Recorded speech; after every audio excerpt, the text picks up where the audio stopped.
Je vous remercie, Madame la Ministre. La parole est à Madame Danielle Brulbois. Vous avez la parole. Merci, Monsieur le Président. Madame la Ministre, les derniers rapports parlementaires et de la Cour des comptes ont épinglé le financement des infrastructures de transport, pointant une impasse financière de 10 milliards d'euros et un pilotage déconnecté de la réalité du terrain. Par ailleurs, les investissements dans le transport routier apparaissent très supérieurs à ceux consacrés au ferroviaire et au fluvial. Pourtant, nous savons que nos objectifs de protection de l'environnement nous engagent à ce que d'ici 2050, 50% des transports aujourd'hui effectués par route passent demain par le rail ou la barge. Il s'agit donc de trouver des alternatives au tout routier et notamment à la circulation des poids lourds. Le report modal représente à ce titre une exigence écologique majeure qui améliorerait nos conditions de vie. De grands projets d'infrastructures alternatives existent dans nos territoires. Dans mon département du Jura, il a par exemple été envisagé de construire la branche sud de la LGV Rhin-Rhône, maillon manquant du réseau entre l'Europe du Nord et l'arc méditerranéen. Un autre projet portait sur le canal Rhin-Rhône qui visait à relier par voie fluviale la mer du Nord à la Méditerranée, de Rotterdam à Marseille. Ces deux initiatives, qui auraient garanti la liaison entre des régions très dynamiques d'Europe, qui auraient désenclavé et développé des territoires ruraux, ont pourtant été abandonnées. Ma question, Madame la Ministre, est donc double. D'une part, comment doter la France d'une meilleure vision stratégique en matière d'investissement dans les infrastructures de transport, en liaison avec les grands projets de couloirs européens?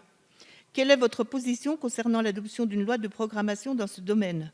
Et d'autre part, quelles actions le gouvernement compte-t-il mener afin de favoriser le report modal vers le ferroviaire et le fluvial, ces modes de transport étant de plus en plus en adéquation avec le développement durable? Plus précisément, quel regard portez-vous sur les projets évoqués dans mon département? Je vous remercie. Je vous remercie, Madame la députée. Madame la Ministre, vous avez la parole. Merci, Monsieur le Président. Mesdames et Messieurs les députés, Madame la députée Brulbois. Déjà, peut-être pour commencer, merci. Merci de rappeler la réalité des faits. La réalité des faits, quelle est-elle? Eh bien, elle est que pendant longtemps, les gouvernements successifs se sont permis de promettre des choses qui ne pouvaient, des projets de développement des infrastructures qui n'étaient pas en mesure de financer.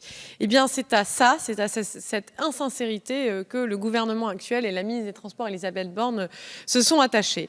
C'est notamment la méthode qu'ils ont utilisée et dans le cadre des Assises nationales de la mobilité, qui ont été l'occasion d'une concertation très large en France, auquel d'ailleurs beaucoup de parlementaires ont participé, toutes tendances confondues. C'est aussi d'ailleurs tout le sens des travaux du Conseil d'orientation des infrastructures qui visait à proposer au gouvernement des évolutions stratégiques possibles en matière d'investissement dans nos infrastructures. Le gouvernement, suite à ces travaux-là, à ces concertations, à cet exercice de sincérité, comme je le disais, eh bien, va proposer prochainement au Parlement une loi d'orientation des mobilités avec un volet de programmation de nos infrastructures qui soit équilibré en dépenses et en recettes, ce qui va permettre de sortir, comme je le disais, de décennies de promesses qui n'ont pas été financées. Le gouvernement affichera également des priorités parmi lesquelles l'entretien et la régénération des réseaux routiers, ferroviaires et fluviaux, le traitement des nœuds ferroviaires ou encore le désenclavement routier et ferroviaire de notre pays. S'agissant de la branche sud de la LGV Rhin-Rhône, il s'agit de créer une ligne nouvelle d'environ 160 km entre Dijon et Besançon, en jonction avec la LGV Rhin-Rhône branche Est et l'agglomération lyonnaise, avec accès aux gares de la Part-Dieu et de Saint-Exupéry. Le coût de cet investissement, il est évalué à 4 milliards d'euros. Dès 2012, la commission Mobilité 21 avait observé que cette branche soulevait de fortes interrogations quant à sa pertinence et conclut que sa réalisation ne pouvait avoir de sens qu'à très long terme. Cette appréciation a été d'ailleurs confirmée par le Conseil d'orientation des infrastructures. Enfin, s'agissant du canal Saône-Rhin, le linéaire concerné représente environ 350 km pour un coût de l'ordre de 15 milliards d'euros. Le coût de cette infrastructure est clairement hors de portée des financements envisageables et il ne peut donc pas constituer un projet crédible avant un horizon